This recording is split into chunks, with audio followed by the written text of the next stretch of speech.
For the final video of Lecture Day 9, we will be discussing Alexander's successors. After Alexander the Great died in 323 BCE, he said to the strongest, and at the time he was holding his ring, his actual ring from that he ruled with. It was kind of the royal ring, and kind of as opposed to a crown, the Macedonians kind of passed down a ring from king to king. And he kind of had that out in his palm of his hand when he said to the strongest with his dying words on July 10th, 323 BCE, roughly around 32 to 33 years old at the time when he died. And so he conquered almost the entire known world. As you can see, back then, this was a major area that he conquered. And if we go to the picture of what the world looked like to the Greeks, this is what it looked like. He conquered basically all of this, and minus this part, and this area right here and up here. But he conquered quite a lot, right? And so, again, the question of the heir comes up, and we've already talked about each of these. Well, which one is going to be the one that takes over? Well, the answer is really these guys, his successors. And they will use each of these others. His Alexander's brother, older brother that was mentally incapable for whatever reason. They had an illegitimate son that they claimed as a rightful heir. And they also even tried to take charge of Alexander's unborn child, and then when he was born, infant son, to kind of claim kind of rightful heirs, okay, and kind of claim some kind of link to Alexander himself for this leadership purpose. Alexander the Great's tomb is pictured right here, by the way.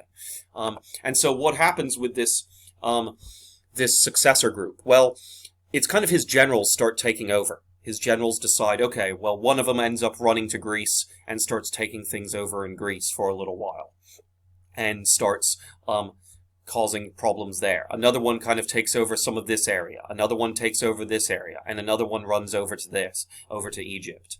And so you end up having this instability, and we'll talk about those in just a moment specifically. But what you do have is this area here, all this colored area, is now really known as the Hellenistic World. Okay, the Hellenistic World, because it is influenced by Greek culture. Not only Macedonian culture, but Greek culture. Remember, Alexander brought mercenaries from the rest of Greece in his army throughout all of these areas. And the Macedonians, while they weren't considered Greek by the Greeks, they were at the time very Greek in many of their customs. And so the ideas of the Greeks, one way or another, did spread to all of these different areas, especially because he was building all these cities and leaving troops behind, and then having more troops come and meet him, okay? As well as marrying off his troops. When he had those mass marriages at Susa, it was so that those soldiers would go off and put down roots in these various places and want to live in those areas and create this new generation of troops after his first generation were too old to fight. And so you have these successor kingdoms pop up, where they are called the Successor Kingdoms. Each of these different areas, or most of these successor kingdoms, these different colored areas. And, of course, is there peace between them? No. Every single one of these generals really wants to rule over all of Alexander's empire. And it's not going to work out where one of them says, oh, okay, I'm going to lead here. And everyone goes, hey, that's a great idea. We'll just be friends with you. No, they immediately get into wars. And these wars last from the year 322 BCE, about a year after Alexander's death, to the year 275 BCE. Okay, so quite a long time. And they're called the Wars of the Diadoke. Okay? And so, how some of these start? Well, remember Antipater? He was one of Philip's old generals. Well, he takes over as regent, meaning that he will kind of rule for the young Alexander, okay? As in Alexander the Fourth. This is Alexander's young son, Alexander the Fourth, okay? Would be this child. And he also rule in Alexander's name until Roxanne's son, Alexander, will be old enough to be ruler of Greece. And so he kind of takes over the Greek area right here, okay? But that's not going to last. While he does this, others start claiming, oh, well, they're better generals. They have right to rule as regent instead. And so several of them try to use Alexander's older brother as the figurehead. Some of them try to use the illegitimate son as the figurehead of the army. And then the last one is Ptolemy himself. Remember, Ptolemy was his cousin. Alexander's cousin was one of the companion cavalry, Ptolemy. Well, Ptolemy goes to Egypt and says that as cousin of Alexander, he has a right of being the only adult male, really of the family to take over. Okay, and capable of taking over. So he says that he will claim Egypt. And so he begins to rule out of Alexander the Great's city built there in Alexandria itself. Others, such as Ptolemy and others, start claiming that they're better generals and they should rule instead. One of them even claims that, well, he caught the ring when Alexander fell dead from the bed. Like when he collapsed next to the bed and after he said to the strongest, he has the ring, so that's good enough. And so you get these kind of fights between these successors, multiple areas, okay? Eventually only 3 successors will end up surviving during all of this. 3 leaders will survive, and you end up having these 3 lasting successor kingdoms form in these major parts. The green area, the yellow area, which eventually takes over this area, and then Egypt here, okay? So you've got Asia Minor and Greece, you've got Asia, and then you've got Egypt. And so who are these 3 kingdoms? Well, the first one is Antigonus the One-Eye. Remember I told you that we would talk about him again when we talked about him. He was one of Philip's old generals. And he establishes what becomes known as the Antigone Dynasty, named after him. Okay, the Antigone Dynasty. That becomes known as his family. And it conquers Greece and Macedonia. Okay, which is these 2 areas. Okay, as well as down here. So all of this area. That's where he conquers.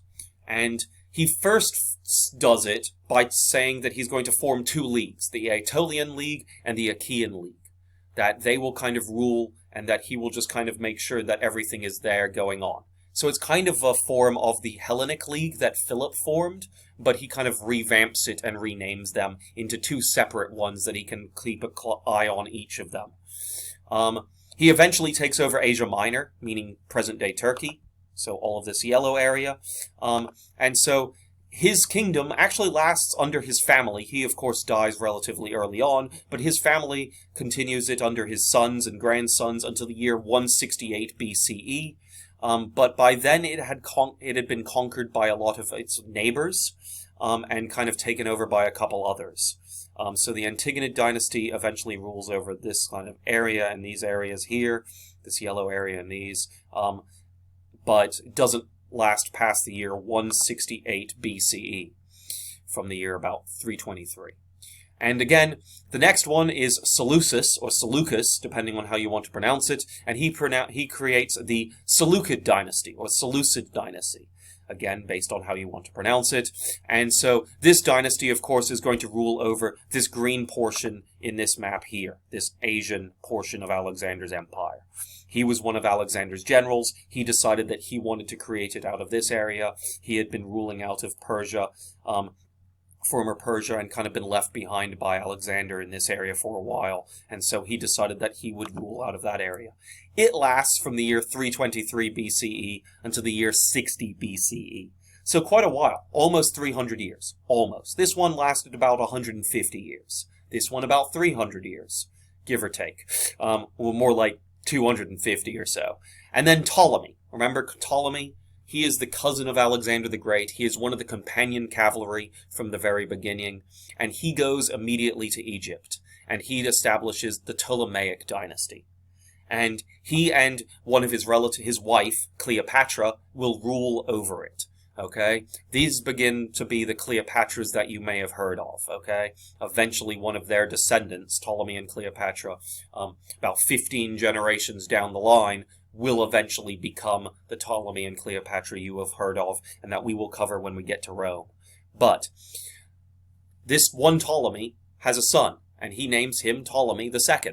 Well, that Ptolemy II has a sister named Cleopatra, or a cousin named Cleopatra, and eventually they marry. Eventually it gets to the point where brother and sister keep marrying each other. At the time in Greece it wasn't frowned upon, and in Egypt it wasn't either, but that is the case in this strange case. And Ptolemies and Cleopatras continue to rule Egypt during this period from the year about 323 BCE until the year 30 BCE.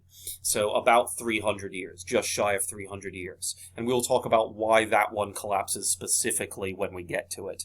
During this period, in the year 196 BC, about 100 and so years after one of the first Ptolemy took over Egypt, the Rosetta Stone was created. Remember we talked about the Rosetta Stone? And how it was about Ptolemy V. So it's great-great-great-grandchild of Ptolemy I, okay, takes over. Ptolemy V. V means 5 in Roman numerals, okay? And Ptolemy becomes pharaoh of Egypt. This Ptolemy V becomes the new pharaoh after Ptolemy IV died. And it's written in 3 languages. Remember, hieroglyphs, Demotic Egyptian, and Greek. And I told you I would explain why. Well, why kind of should begin to click right now for you. Why is because ancient Egypt used to use hieroglyphs. At this time, the people of Egypt spoke mostly Demotic Egyptian, okay? But the rulers of now Egypt were former Macedonians. And the blonde-hair and blue-eyed rulers of Macedonia, of the Ptolemy family, intermarrying with each other, spoke what language? Well, Macedonian Greek. And so that is why the 3rd language on the Rosetta Stone is Greek. Okay, so you've got hieroglyphs, Demotic Egyptian, and Greek again that we've talked about. Well, that should finally click for you on why, okay? We're going to talk, the end of the Wars of the Diadoke basically are where they fight it out. And as you see, none of these kingdoms continue on forever. Ptolemy's kingdom lasted the longest, and that's about 300 years. The others, 150 years and about 250 years. And finally, all of these become conquered by other peoples. And so we will talk about Egypt being conquered when we get to the period of Rome later on, several lectures from now. But eventually, Rome will eventually conquer over some of this area, as well as here, and other people will conquer this area, and we won't really talk about much of that. But that's about it. We will talk about Hellenistic world very briefly right now, very quickly. The Hellenistic world is Alexander's legacy, okay? Alexander's legacy is the world right here. This entire portion, this entire area being taken over by Alexander the Great. It becomes known as the Hellenistic world, as we've said before, okay? And it's because it's got Greek culture spread through all of his former empire. And even though he no longer rules it for a very long time, because he dies very early on in his life, his successors, those successor kingdoms, even though some of them don't last long, they last long enough that the culture of Greek ideas and the language stays and mixes with the people in those areas of their own and kind of makes this kind of Greek-cultured influence on their lives. And that is why Western culture kind of spreads through this portion of the world. It's thanks to Alexander the Great, which is why he's really the important reason to really talk about him. The West Asian locals, especially the higher classes of people, the higher class, such as the nobles or the kings and royalty of the people, adopted Greek culture full on. Mostly because Alexander and the successors kind of forced them to at first, but then they handed it down to the next generation. And again, it spread through Persia, part of India, and Egypt. Again, because of these 3 main kingdoms, right? These 3 main kingdoms weren't originally Greek, but now they're ruled by Greeks. The successor kingdom leaders are Greeks, and so, or Macedonians. And so, that's why. The philosophical thinking of the Greeks that we will cover in Lecture 10, and the philosophy and stuff about that very briefly in Lecture 10, kind of start establishing this kind of convention and this idea there, and denying the previous established conventions, which were found, and now you end up having the ideas of Socrates and Plato, and more on that next time. But Socrates and Plato, 2 of the most famous Greek philosophers, kind of influenced the culture of not just Greece, but all of these 3 areas as well. Because again, the Greek culture spreads. And then finally, we have Koine Greek, which is the language of Greek that is spelt, or the dialect of Greek that is spoken in those areas. It is a mixture of regular Alexandrian/Macedonian Greek, as well as the other Greek languages, okay? And eventually, Biblical Greek, the language that the Bible is first written in, when it gets written down in Greek, eventually is very similar to Koine Greek. Okay, it becomes known as Biblical Greek because the Bible is written in that language of Greek originally. And this lasting Greek influence on this portion of the world lasts even today. There is some of the ideas of the Western culture in this area today. Some of it has kind of died out over the time. Sometimes it's just kind of looked back on as a memory. But in some cases, many of the ideas still last in these areas today because of it. And so that kind of brings us full circle to the Western civilization part of all of this, right? Even though this really isn't the West. This is more of the East. And so next time we're going to talk about the golden age of Greece and the Hellenistic arts, such as pottery. We're also going to talk, and theater. We're also going to talk about Greek science and several of the different things they created, some things that you use even today, and philosophy a little bit. And we even have a guest star next time, comedic legend Steve Martin, playing as Socrates. So there you go.